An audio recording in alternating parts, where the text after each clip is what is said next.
Cover like I see you,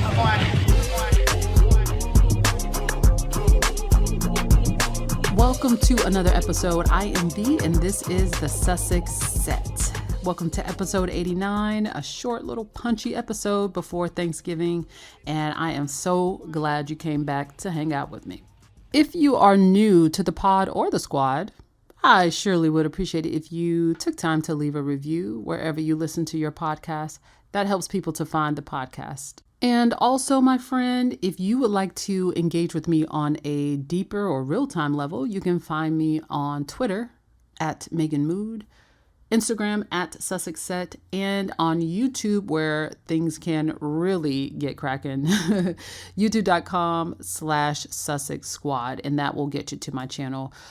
You'll find pretty much the same podcast and live broadcasts of it where you can engage in real time with the community, as well as some additional content that you just won't find on the podcast feed. So find me in the places if you so desire, and I will be happy to see you. All right, let's get into this episode. So I'm going to cover two major updates since the last episode. Meghan dropped the trailer for her holiday special, and I gotta say, this is a good trailer. It's a good trailer. And then, of course, that major Harper's Bazaar cover and interview that just recently was published. Meghan graces the cover, as beautiful as I have ever seen her, but what a powerful cover.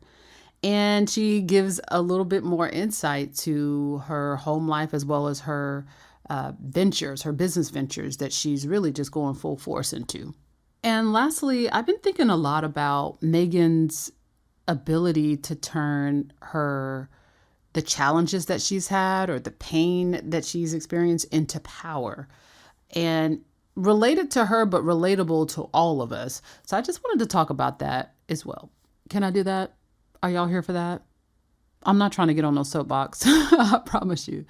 But I'm just in a period in my life where I'm looking at anyone who is a positive example and seeing them as a demonstration.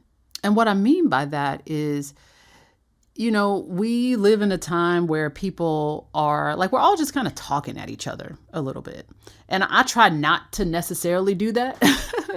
But we kind of are. It's just so much coming at us all the time. And in my 40s, at my big age, as the girls be saying, I want to build in quiet.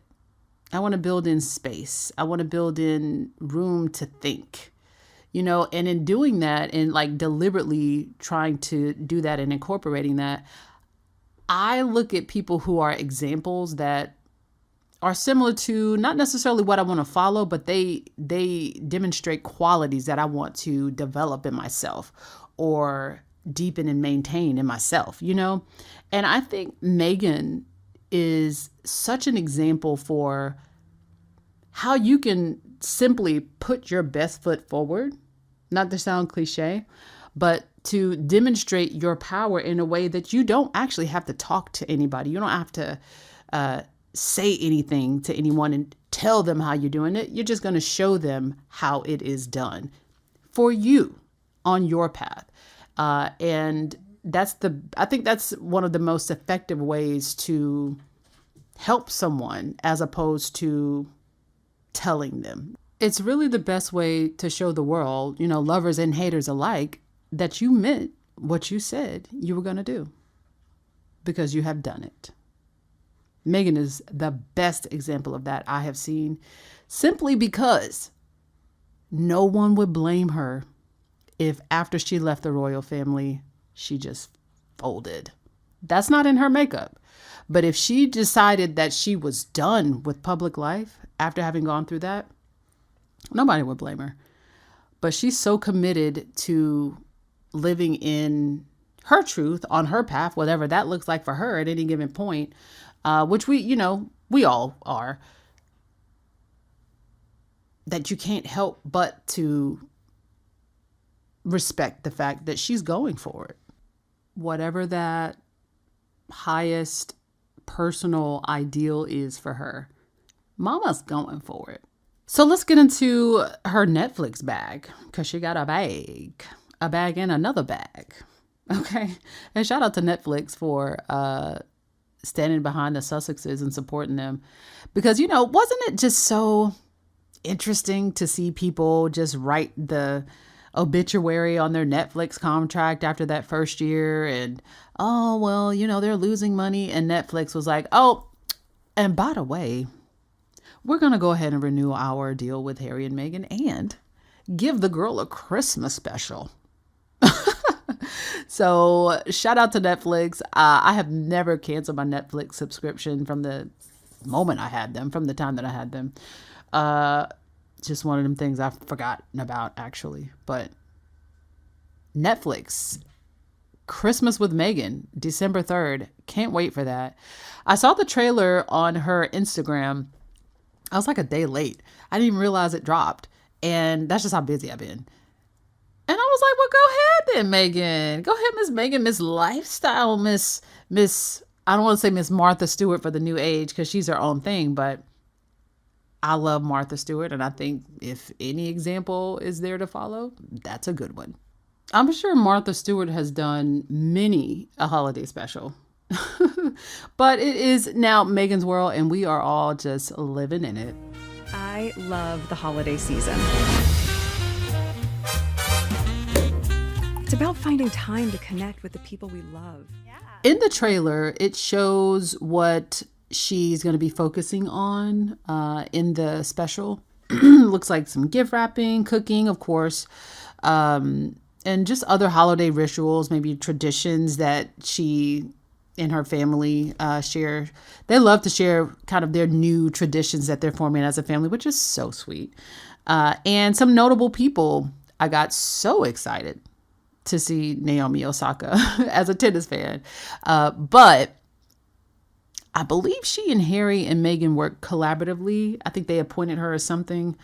I can't exactly remember. I should probably research that. But something around mental health and mental health awareness, because she's been pretty vocal about her mental health struggles, especially since becoming a new mom, and navigating that, as well as her tennis career and the pressures of that. And I love to see her incorporated in something that, let's just face it, everybody gonna watch, including the haters. So shout out to them. I thought it was a fun, high energy, just punchy trailer that's a great showcasing of what you can expect. I mean, everybody's already, seen both of the full seasons of With Love from Meghan on Netflix. So a Christmas special to put everybody in a festive mood is just the cherry on top.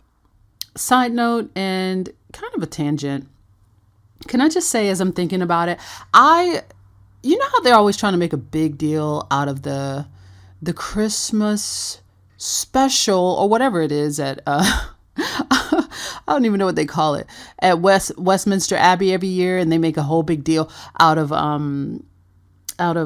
Kate going there, and this is our Duchess, this is our Princess of Wales, and they even had her up there playing the piano one time. And I called her Felicia Keys. Because what the fuck are you even doing? I mean, listen, do what you gotta do.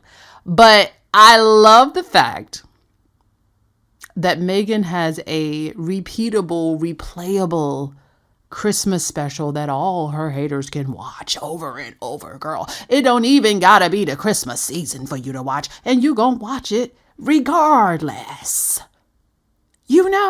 So it's like how they're always trying to position Kate, or really any of these people who kind of think they are Kate that hate on Meghan, right? They're always trying to position themselves as knowing better, doing better. Oh, you can't do it like us. Meanwhile, they seek out everything the lady does. Everything Meghan does. And now she's giving you things that you can play on repeat just to see how you cannot live her fucking life. I love it. She can show you how you can incorporate things into your life to make it more beautiful, more elevated. But baby, you not me. But you can sit there and seethe on repeat. on Netflix. I love it. But speaking to that and even beyond that, being able to say you have a Christmas special, it kind of represents something about like who you are in your industry, your field. And in this case for Meghan, it's the lifestyle field or lifestyle brand. Everybody can't say they have a Christmas special that everybody can just find and go to. But Meghan does. And so if anything, the girl knows what she's doing. And at the very least, she's getting great advice. I kind of look at it as similar to Beyonce. And remember that, I think it was last year, she did the Christmas, also on Netflix, now that I think about it. She did the Christmas halftime show on the Christmas game. It was like a Christmas football game and it was on Netflix. And she did the halftime show. And I was like, you go ahead, Beyonce. This is a whole thing that people are going to be able to just go back to, like the Homecoming special on Netflix. But saying you have a Christmas thing in your field, like a Christmas special, a Christmas show, a Christmas whatever, everybody can't say that because not everybody actually gets to that level where you're big enough in your field that matters to enough people that it's marketable and profitable for the platform that it's on. So again, earlier I talked about demonstration. That's a perfect example. Meghan is demonstrating to you that she's there, like she is at that level and comfortably at that level. And hear me, because this is really important. This is for all you hating ass bitches. She didn't need Harry to get there. She might be the Duchess of Sussex. Her wedding might have been the biggest of the century or whatever you want to call it. It was a big thing. She might have been bullied and beat up by the tabloids. And that was kind of like a whole entire series and cycle of just news garbage, really, or tabloid garbage that she lived through for years, right? Meghan pre-Harry was this exact Meghan that you're seeing now. Go back and look at the TIG archives. Go back and look at that. You know, this might have been an accelerated path for her to ultimately, because she's always been a philanthropist. She's always been someone who kind of had her own lifestyle brand, even if the TIG was small. But she didn't need a title in order to become this person who does this type of content.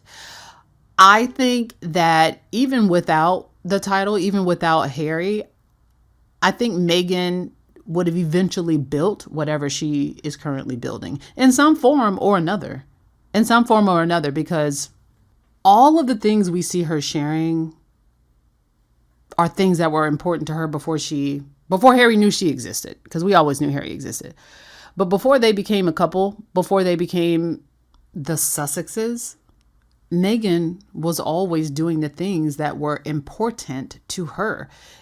And that's why she has so much respect from her fans, because we been knew. But of course, people like to say, oh, well, you wouldn't have that Netflix deal if it wasn't for, no one would care if it wasn't for. That's a lie. That's a lie. I just wanted to express that because that is a lie. But I think Meghan's Christmas special is, it's key, because I think what it represents is Meghan stepping into the lifestyle brand identity that she's building and creating in a deeper level. You know, we see her marketing of As Ever through her social media. We see it through, I don't know, we see it on Archwell. I haven't been to Archwell for a while, but we do see her As Ever Instagram and her website, obviously. And also, I love that Netflix trailer has asever.com at the very end of it. Yes, Meghan. Absolutely. Absolutely. Like when I tell you, I got so excited to see that, because again, it is confirmation that she's pushing, she's trying to make As Ever something that more and more people recognize, right? And to some extent, this Netflix special may be sort of like double duty. It's With Love, Meghan, a Christmas special that goes with her shows With Love on Netflix. But it is also going to be a huge marketing tool for As Ever. So it is going to function as multiple things, as well as continuing to expand her overall brand, whether that's Meghan the person, Meghan the businesswoman, Meghan the philanthropist, Meghan the royal, yes, or, the Duchess, Meghan the feminist, Meghan the friend, Meghan the person who likes to emphasize connection and all of that stuff. But As Ever is where baby girl is going to get to the bag. So yes, we are going to see intimate, joyful, home-centered narratives and a focus on, Christmas and food and beauty and gift wrapping. And that's going to be great, because it's always something that you can use, right? We saw it with the first seasons of her show, right? But you're going to see them As Ever products. And I'm so tickled by that because people can't do nothing but hate. You know what I'm saying? The people who are going to find fault in it, they can't do nothing but watch, though. They can't do nothing but watch this girl rake in coin. I want to see her, lighting up her As Ever candle and making her jam. I want to see her spreading jam on her toast. I want to see her dipping her little honey dipper thing. I don't even know what it's called. Into her tea. Yeah, y'all can go ahead and buy this at asever.com. Please and thank you. I love it because what are you going to do? Like, what can you say? What can you say to this lady about her desire to be financially independent and free from a life of servitude, basically, which is what Kate has, right? Because if you recall, when they left the royal family, and it's so funny that it's November because Meghan, right before the pandemic, they left. They said, we're going to go to the United States for 6 weeks. We're just going to take a little break. Meghan said, bitch, I'm not going back over to that motherfucker. I'm not going back. And then the pandemic happened. But she wasn't going to go back no way. Right. But when they left and it was clear that they weren't coming back, they tried so hard to ensure that nobody would work with them. They tried, especially Meghan, they tried really, really hard to write this narrative that, oh, you left the royal family where you're not going to be able to do anything. You're not going to go back to acting. You're going to be broke. And they wanted to see them suffer financially, specifically. And the way Meghan's foot is on the gas, she's building her legacy. She's building her empire. She's building her thing. But she's also, in doing that, shutting a lot of people up. She's shutting them right on up. Sure is. And y'all can hear how country I am. But she sure is. She sure is shutting them right on up because what can they do now? You don't have her under your thumb anymore. And probably what's most beautiful about it is that As Ever and Archwell are going to be hopefully vehicles that ensure her children never have to go back over there. Lily was never over there, not for real. But to ensure that her children never have to be under any type of pressure to go to that institution for anything, for any reason. And then also to have like the confidence and like the assuredness of the foundation that your parents have built for you. Another thing I love about Meghan's Netflix shows is that she strikes the perfect balance between sharing her public life, right, and sharing tidbits of her private life. Yes, privacy is really important. Of course, they should make a big deal out of having that. I mean, anybody should really, having the majority of your life be private and reserved for your own family, you and your own family.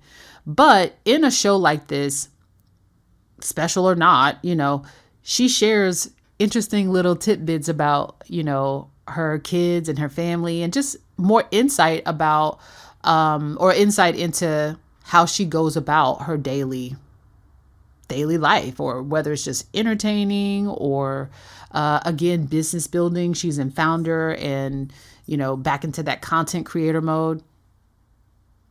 That's something that she does specifically, I think, for the fans, because she knows how interested her fans are, and just catching up as well. By the way, if you hear stuff in the background, that is my dog. So try to tune that out, because I ain't gonna have time to really edit it. So just a heads up. But yeah, her ability to balance her public presence with her desire to protect her family privacy is just good to see. And then, of course, there is the significance of her being a Black woman, right? It being a Black woman leading we'll say cozy, because, it looks pretty cozy. I mean, I want to be there. But a cozy holiday special with such mass appeal. And that's historically rare in the luxury lifestyle space. So Meghan is really making waves that we kind of haven't seen done before, but we've seen her do it before. Not to this level, let's say, but we have seen her do that before, and she's just so comfortable with it. But not a whole lot of people have talked about the fact that it is so mainstream, and it shouldn't be polarizing. And I'm not talking about the Christmas special. I'm just talking about Meghan's, media ventures in general. It's only polarizing because people hate the fact that she's doing it, and she's doing it well.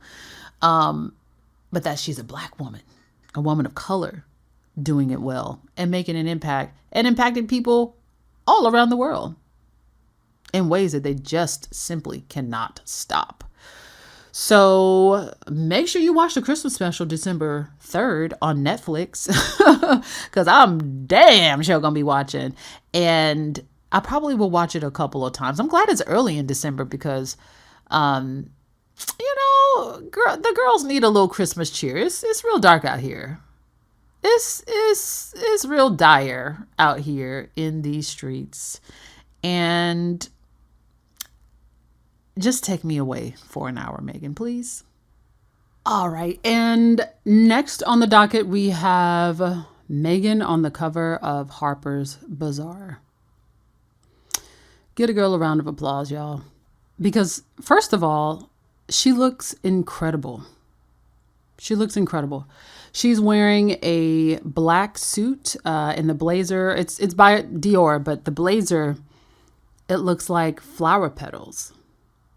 And that's her nickname, Flower. I don't know if that was deliberate. Her mother calls her Flower. But she looks amazing. Forget the suit. No makeup. Fresh-faced. And can I just say that when Meghan does not wear makeup, she looks 13. She looks like the little Meghan in the Inside Edition segment where she wrote the dishwasher people or the dishwashing liquid people and said, men can wash dishes too, baby girl. She looks incredible. It is amazing how without makeup she manages to look younger. So all of the photos in the Dior shoot are Meghan just being the boss that she is. No makeup, legs gapped open. You know what I'm saying? Sitting in power poses. And I said in a previous episode how this new push and pivot from her is her showing women it is time to boss up. And that is exactly the message I got as soon as I saw the photo. As soon as I saw not the cover, but the one where she's in the joggers and then the white turtleneck and she's just slouching back. Man, I've never been more excited to see Meghan in any, all of the magazine features and layouts that she's done, even since she's left England. This is by far my favorite. It is by far my favorite because it's so bold. It's so anti-royal. It's anti-royal establishment. And I love that it almost seems like she's deliberately, in addition to, her underscoring her general quiet, though, message of just taking what you want. Not in an abrasive or aggressive way, but just going after what you want and not being afraid to do so as a woman. Like, that's what that gives me. But it is also her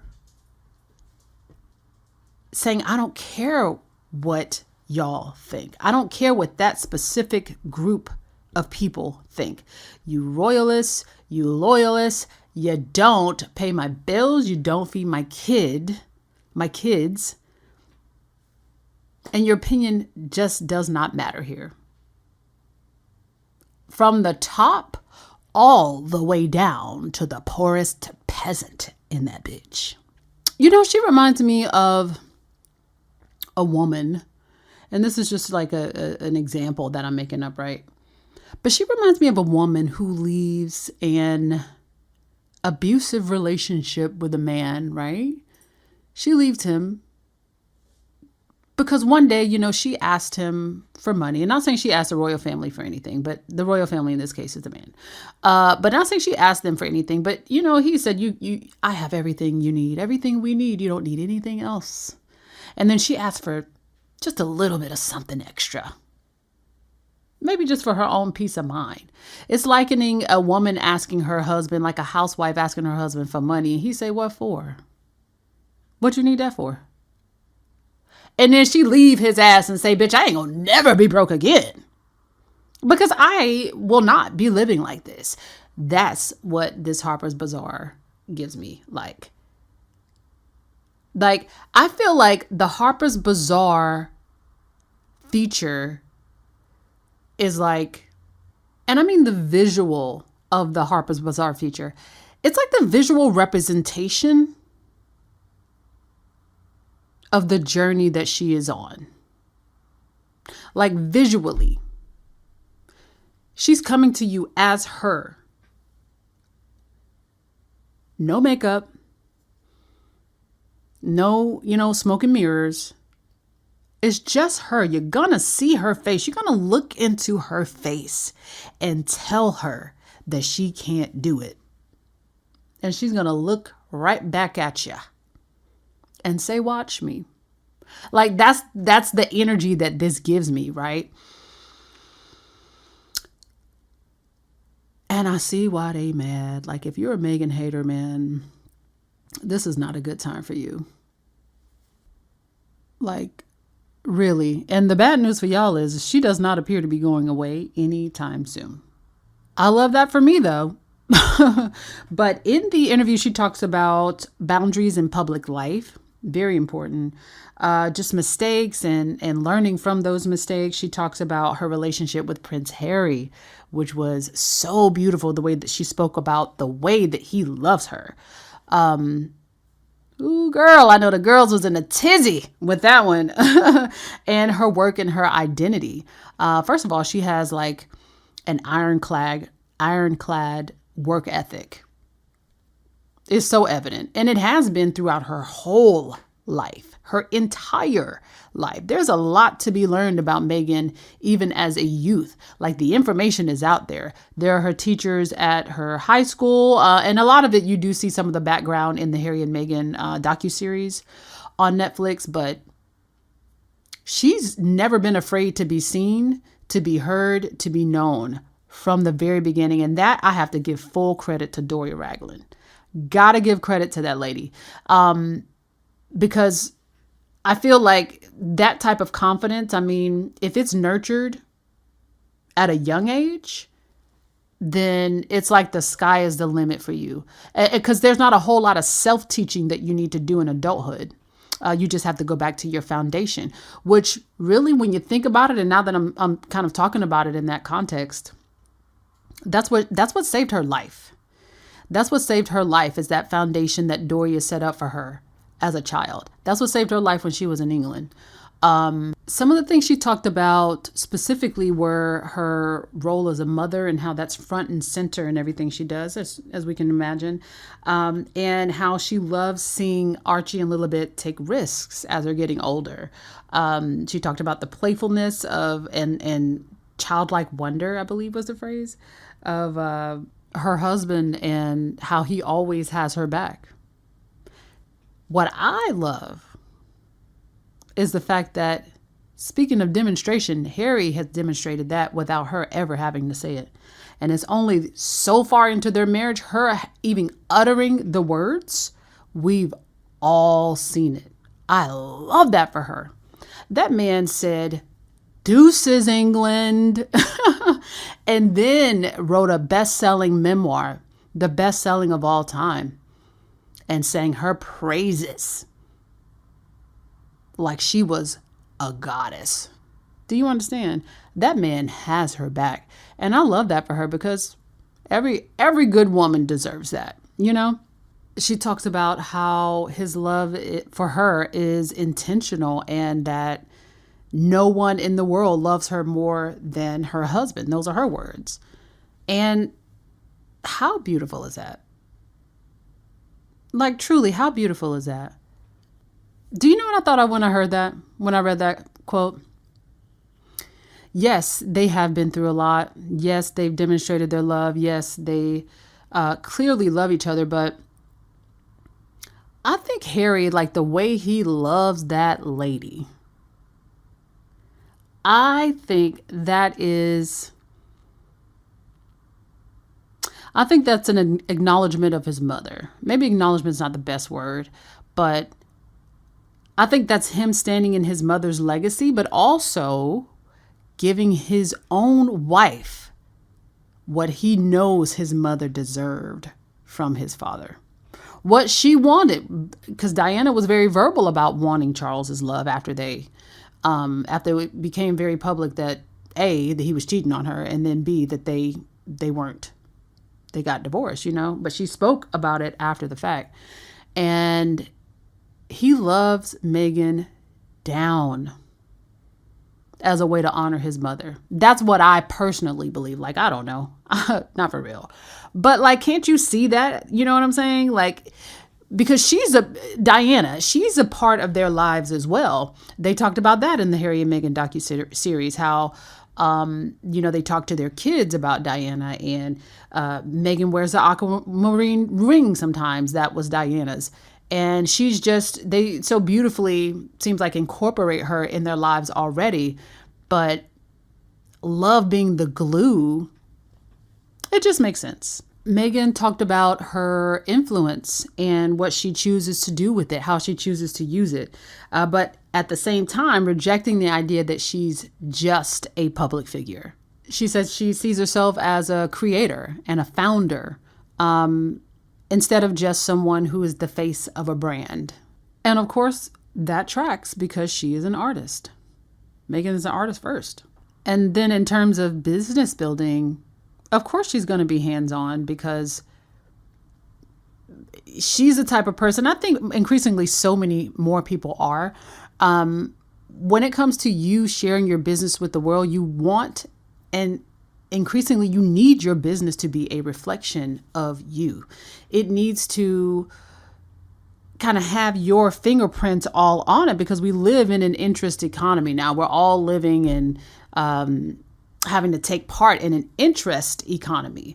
People give their attention to things that they're interested in. And if someone is interested in Meghan or Meghan's company as a brand, they want to see her fingerprints, her involvement in the venture itself. And I love that she's building something that is true to her values while also still being open and vulnerable, speaking about bravery and failures and remaining authentic through it all. And, those are things that I hope that she continues to talk about when she does these features, because, no matter what, you have the right to shape your own narrative, because no matter what she does, there is an arm of the British media that will always try to knock whatever she does down. They will knock her when she is not even in the public eye. when she's taking a break, when she's taking a Beyonce break, the British media will be there to say, is Meghan Markle stuck on an island and did she take Harry with her? Where is she? Oh, whatever stupid type shit they write. Like, so when she does these features and she talks about herself and her experience and she continues to do so, like, she has the right to combat negative narratives about her in the effort to reach more people who are open to hearing who she is from her own mouth, her own experience. And that's really, really key here because, you know, a lot of people will get in their own heads, famous people even, and almost kind of bend to the will of their haters in a way. Imagine your hater, though, being the British motherfucking tabloid media that killed your mother-in-law. Hello? Like, this is real stuff. This is real stuff. And she's still going to bat. But probably what I love the most about this, and really just this moment that she's in, is that she's showing people that no matter what level of life you're at, you know, income, stature, whatever, growth, not perfection, is the key to a life well lived. Growth, not perfection. So when I think about that, look at the other Duchess, right? The other Duchess, well, she's princess now, Princess of Wales. Meghan's a princess too, by the way. She's just Princess Henry. But Kate. And, you know, I'm going to take it easy on Kate just a little bit for this episode. But in what I'm saying specifically, she tries to be so perfect. And that shit kills. I mean, like, I can't imagine what it's like to be in that system as anyone, as Meghan, as Kate, William, Harry, Diana. The only person who actually really looks like they enjoyed is Camilla. And I mean that. Charles don't even hardly like he enjoys sometimes. But Camilla is living that shit up. And she ain't got to be perfect. She can smoke like a train and look like a horse. But Kate, believe it or not, I have a little empathy for her because that's a pressure cooker to be in for decades at a time, right? But the flip side of that, and this is a little bit of a tangent, but I promise I'm going to circle back. The flip side of that is that she is exactly what she wanted to be. I mean, she followed the man to Chile. She didn't follow him, but she kind of did. She followed him to Chile on a gap year. She followed William to St. Andrews when she originally was going to go to Edinburgh. Is that it? Girl, you had the boy change his major and he chose you. And now you over here looking like Momo. Perfection is a killer because perfection is not normal. It is not normal. And she's in a system that does not allow her to be anything but at least perfect presenting. She can be vulnerable. And the moments where the royals are trying to be vulnerable, probably with the exception of Diana, because she was authentic, right? Kate is not. In the moments where they are trying to be vulnerable, it doesn't pass the sniff test. It looks like a ploy. So think about the other word that we were referencing, growth. What growth has she demonstrated in the whole entire time that she's been there? I would say that Meghan exhibited more growth in the short time that she was there than Kate has in the entire time that she's been a royal. But she doubles down on perfection because that's all she has. And she is not perfect. She's far from it. But they tell her she is. You know, Kate has never put a foot wrong, is what they said so many times when Meghan was there. Meanwhile, behind the scenes, she's bullying the girl at her wedding. She's calling fucking designers and saying, telling, who McQueen that they need to make the dresses instead of who Meghan chose for her own wedding. She wore white to the wedding. In the book, as Harry talked about in Spare, they demanded that they get them Easter gifts. Meghan, why didn't you get me an Easter gift? That's not cool. But, the public version, that's the behind the scenes version of Kate. The public version of Kate is, so kind, and we still don't know what the fuck she gonna do for early childhood education or whatever she was looking at with those Venn diagrams and very simple charts. We still don't know anything about that. Not for real. So it's all a ploy, but it's all marketing to make her look perfect because she is a welfare recipient. They're subsidized by the taxpayers. But Meghan, I'm just comparing the two of them, right? Is emphasizing the humanness, right? You can be influential, but be human. And it's almost like you have a responsibility to show people that you are actually human, that you can be vulnerable, because perfection, again, it kills and it's actually stifling. If Kate was brave enough, to actually show who she is, to show the things that cause her pain, to show the things that, and it not just be, a fake little one-liner at a charity event, then, she might get a few fans that she didn't have before. The British public may hate her for it because I think culturally, maybe they don't like that. I don't know. But I will certainly have a little bit more respect for her. Not too much more. You feel me? But I respect her a little bit more. My eyebrows would raise, but she ain't that fucking brave. She's not brave. The thing she's brave enough to do is use a dead woman's memorial rally to land on the front cover of the tabloids, to be seen as someone who supports women, not someone who actually supports women. But I digress. Like, for real. High pressure situations really expose who people are. They really reveal what you're made of and what your character is, who you are. Meghan talks about how, as a founder, she makes mistakes. It's okay to make mistakes. That's how you are going to learn. And she says, well, pretty much it's a waste if you don't learn from it. But her being open and sharing this journey, it's like a professional journey that she's sharing as a founder of her company. Yes, it's great. She's doing great, as ever, is amazing. But scaling a business is hard, even if you are Meghan. And scaling it to the degree that she can, and I'm sure that she wants to scale it, right, to the max possible. I feel like this is something that is really, really important to her.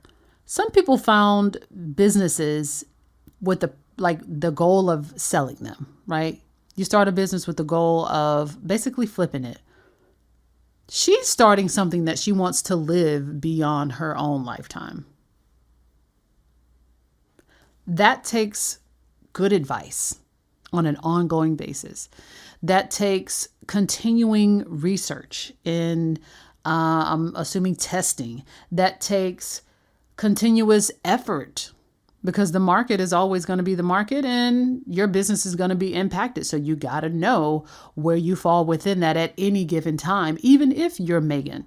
So being vulnerable enough to show her process of, or at least a part of it, of building a business in public, being someone who is often criticized for no reason, it's really brave and it's really freaking cool. It's okay to not get it right every single time, and perfection should never be the goal. And just a moment to circle back to the fashion piece of the Harper's Bazaar. can I just say kudos to Meghan for being so consistent with her style choices? Because I love that you can always find her in like a neutral, like a basic, a turtleneck or whatever, something parable, easily emulated by anyone who sees her as an example, a fashion example. And just truly, I mean, not to sound cliche and use her word, because this is the first, she's the first person I heard use the word in the context that she uses it, but elevated, you know what I'm saying? Like, you can easily elevate your look by just knowing how to accessorize a basic, like a turtleneck. You know what I'm saying? And I love that she loves a good turtleneck, a good neutral blacks and whites, like we saw in Paris. We saw that when they were at the Project Healthy Mind. She was in a black suit. Meghan is going to keep a neutral on her. Sometimes she'll get, frilly with it. I think she did a piece where she was in the backyard and she was wearing this beautiful flower dress. This was during the pandemic, though. I can't remember what piece that was, but you know what I'm talking about. She was wearing a really pretty long dress.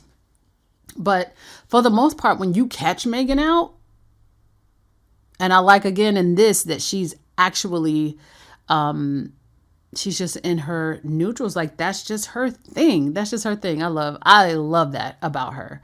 You might not necessarily have her budget. All right. But you can incorporate her eye in your style and just feel like you look great without doing too much, because she has perfected that, if I can just say. But if you have not read the Harper's Bazaar interview or seen all the pictures, she's posted a couple of stories. Please go check it out. It's amazing. Meghan, you're doing amazing, sweetie. And to end the pod, and this one ran a little bit longer than I thought it would. To end the pod, I just want to talk about, kind of on the same subject, but how Meghan has turned pain into power. And how she's talked about this space that she's in that Harper's Bazaar piece, how it's just showing and flowering so beautifully. She's someone who represents a thing for many people that is bad. These are the haters. These are the derangers, right? It's because she was able to marry Prince Harry and get the title and get the prince that they lose their minds. Why? Because she represents the thing that they're conditioned to believe that a black woman should never be allowed to have: dignity, desirability, respect, a loving partner, as she talked about, that chooses her fully, But aside from that, a lot gets said these days, especially, right, about parasocial relationships and, quote unquote relationships, one-sided relationships that people have with famous people. Nobody ever talks about parasocial jealousy, parasocial envy. And I don't know that there is a person in our modern times that gets more of that than Rachel, Meghan, Mountbatten, Windsor, Sussex. I don't know that there is a person who gets as much hate as that lady. Look on YouTube. Somebody actually wrote a comment on my one of my recent videos, and I thank you for that, because it actually underscored something that I almost forgot. But they said, "I am so glad you're back. We need all of the positive Meghan channels we can get."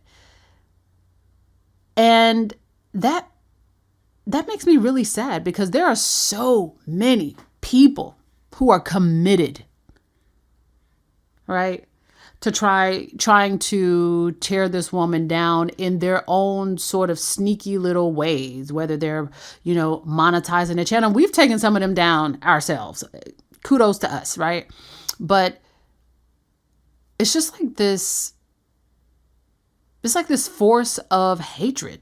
It's like a force of hatred that people are a part of, or they take part in, and they monetize it. You know what I'm saying? So A, I'm happy to be back. But B, it still really pisses me the fuck off. It pisses me off that people would rather spend their time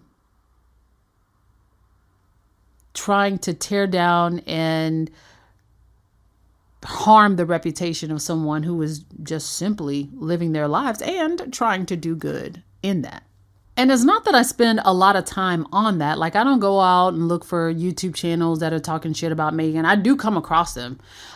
Sadly, when I'm doing research for a video, if I go to YouTube and I type in Meghan Markle or Meghan, Duchess of Sussex, and whatever keywords of what I'm looking for, first in the list is going to be probably first 2 or 3 or 5 Meghan hater channels. Meghan hater channels. And the thing that really is so crazy about it is they look official. Like, they look like they are actual organizations, or not just a single hater like I forgot the other girl name, the pink and black girl, but people who are building businesses off of this lady's name and drumming up hatred, racialized hatred against this lady because she had the audacity to fall in love with a man who happened to be a goddamn prince. He didn't choose it, and neither did she. But they chose each other, and y'all hoes are mad. And we know that people attack what they envy and cannot access. They see love, partnership, beauty, confidence, and purpose, and they can do nothing to change the fact that those things are ongoing. And it must be something so irksome to these people that this black woman, and I don't want nobody coming to me talking about, oh, she's biracial. She's biracial. Yeah, she is. But I bet they still call her the N-word. Yeah? So that this black woman is living a soft life, a very soft life. She's loved in very obvious ways. She gets to stay home. It's like she's living the ideal life. Like, the women who get married and they hate their husbands behind the scene, but they put, a beautiful narrative on social media. Those are probably bitches that hate Meghan the most.